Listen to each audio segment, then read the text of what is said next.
27 বছর বয়সে যখন হন্যে হয়ে ব্যাংকে চাকরি করছেন, তখন আপনারই বয়সী কেউ একজন সেই ব্যাংকেরই ম্যানেজার হয়ে বসে আছেন।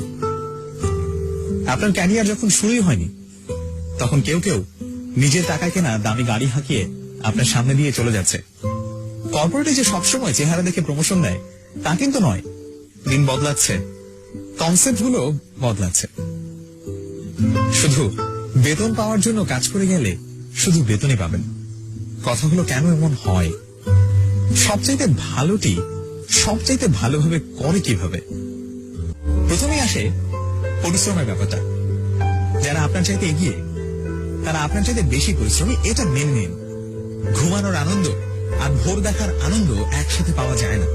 শুধু পরিশ্রম করলে সব হয় না, আর তাই যদি হতো তবে গাধা হতো বনের রাজা। শুধু পরিশ্রম করা নয়, এর পুরস্কার পাওয়াটাই বড় কথা। Only your results are rewarded, not your efforts. Well, only your results are rewarded, not your efforts. আপনি এক্সট্রা আওয়ার না থাকলে এক্সট্রা মাইল এগিয়ে যাবেন কিভাবে? সবার দিনই তো 24 ঘন্টা। আমার বন্ধুকে দেখেছি, অন্যরা যখন ঘুমিয়ে থাকে তখন সে রাত জেগে আউটসোর্সিং করে। ও রাত জাগার সুবিধা তো পাবেই। আপনি বাড়তি কি করলেন সেটাই ঠিক করে দেবে আপনি বাড়তি কি পাবেন। আপনি ভিন্ন কিছু করতে না পারলে আপনি ভিন্ন কিছু পাবেন না। বিল গেটস রাতারাতি বিল গেটস হননি। শুধু ভার্সিটি ড্রপ আউট হলেই স্টিভ জবস কিংবা জুকারবার্গ হওয়া যায় না। আমার মতো অনার্সে 2.74 সিজিপিএ পেলেই বিসিএস আর আইবি এর ভর্তি পরীক্ষার ফার্স্ট হওয়া যাবে না।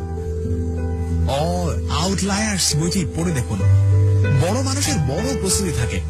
নজরুলের প্রবন্ধগুলো পড়লে বুঝতে পারবেন উনি কতটা স্বশিক্ষিত ছিলেন। শুধু রুটির দোকানে চাকরিতেই নজরুল হয় না, কিংবা স্কুল কলেজে না গেলেই রবীন্দ্রনাথ হওয়া যায় না। সবাই তো বই বাঁধাইয়ের দোকানে চাকরি করে, কিন্তু মাইকেল ফ্যারাডে তো হতে পারে না। বেশিরভাগই তো সারা জীবন বই বাঁধাই করে কাটিয়ে দেয়। স্টুডেন্ট লাইফে কে কি বলল সেটা নিয়ে মাথা ঘামাবেন না। আমাদের ব্যাচে যে ছেলেটা প্রোগ্রামিং করতেই পারতো না, সে এখন একটা সফটওয়্যার ফার্মের মালিক। যাকে নিয়ে কেউ কোনোদিন স্বপ্ন দেখেনি, সে এখন হাজার হাজার মানুষকে স্বপ্ন দেখতে শেখায়।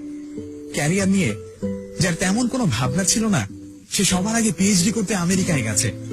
সব পরীক্ষায় মহা উৎসাহে ফেল করা ছেলেটি এখন একজন সফল ব্যবসায়ী। আপনি কি পারেন কি পারেন না এটা অন্য কাউকে ঠিক করে দিতে দেবেন না। পাবলিক ভার্সিটিতে চান্স পাননি, প্রাইভেটে পড়ছেন কিংবা ন্যাশনাল ভার্সিটিতে, সবাই বলছে আপনার লাইফটা শেষ। আমি বলি, আরে আপনার লাইফ তো এখনই শুরু। আপনি কত দূর যাবেন এটা ঠিক করে দেয়ার অন্যরা কে? লাইফটা কি ওদের নাকি? আপনাকে ডাক্তার ইঞ্জিনিয়ার হতেই হবে কেন? কিংবা ডাক্তারি পাশ করে কেন ডাক্তারি করতে হবে? আমার পরিচিত এক ডাক্তার ফটোগ্রাফি করে মাসে আয় করেন 6 থেকে 7 লাখ টাকা। যেখানেই পড়াশোনা করুন না কেন, আপনার এগিয়ে যাওয়া নির্ভর করে আপনার নিজের ওপর। শুধু ওই oh shit sorry baby chatting dating দিয়ে চলবে না। আপনি যার উপর ডিপেন্ডেন্ট তাকে বাদ দিয়ে নিজের অবস্থানটা কল্পনা করে দেখুন। যে গাড়িটা করে ভার্সিটি আসেন, ঘোরাঘুরি করেন, সেদিকে আপনার নিজের টাকায় কেনা। ওটা নিয়ে ভাব দেখান কোন আক্কেলে? একদিন আপনাকে পৃথিবীর পথে নামতে হবে। যখন আপনাকে যা যা করতে হবে সেসব কাজ এখনই করা শুরু করুন। জীবনে বড় হতে হলে কিছু ভালো বই পড়তে হয়, কিছু ভালো মুভি দেখতে হয়, কিছু ভালো মিউজিক শুনতে হয়, কিছু ভালো জায়গায় ঘুরতে হয়, কিছু ভালো মানুষের সাথে কথা বলতে হয়, কিছু ভালো কাজ করতে হয়। জীবনটা শুধু হাহা হিহি করে কাটিয়ে দেওয়ার জন্য নয়। একদিন যখন জীবনের মুখোমুখি হয়ে দাঁড়াতে হবে, তখন দেখবেন পায়ের নিচ থেকে মাটি সরে যাচ্ছে, মাথায় আকাশ ভেঙে পড়ছে। স্কিল ডেভেলপমেন্টের জন্য সময় দিতে হয়। এসব একদিনে কিংবা রাতারাতি হয় না। আপনার মতো করে লিখতে হলে আমাকে কি করতে হবে? আমি আপনার মতো রেজাল্ট করতে চাই, আমাকে কি করতে হবে? এটা আমি প্রায় শুনি। আমি বলি অসম্ভব পরিশ্রম করতে হবে। No shortcuts. Sorry no shortcuts. Reply আসে, কিন্তু পড়তে যে ভালো লাগে না। কি করা যায়? উত্তরটা একটু ভিন্ন ভাবে দেই।